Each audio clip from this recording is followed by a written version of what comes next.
کہانی کا نام دیانتداری۔ ایک دفعہ کا ذکر ہے کہ ایک لکڑہارا دریا کے کنارے لکڑیاں کاٹ رہا تھا کہ اچانک کلہاڑی دریا میں جا گری۔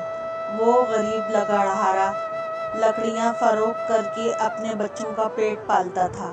وہ بہت پریشان تھا۔ اس وقت ایک فرشتہ حاضر ہوا۔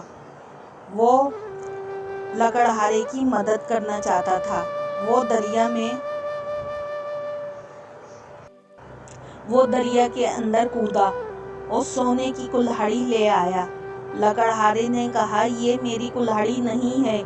فرشتے نے دوبارہ پانی میں چھلانگ لگائی اور اس دفعہ چاندی کی کلہاڑی لے کر آیا۔ لکڑہارے نے کہا، بھائی یہ بھی میری کلہاڑی نہیں ہے۔ فرشتہ پھر پانی کے اندر گیا اور لکڑہارے کی اصلی کلہاڑی لے آیا۔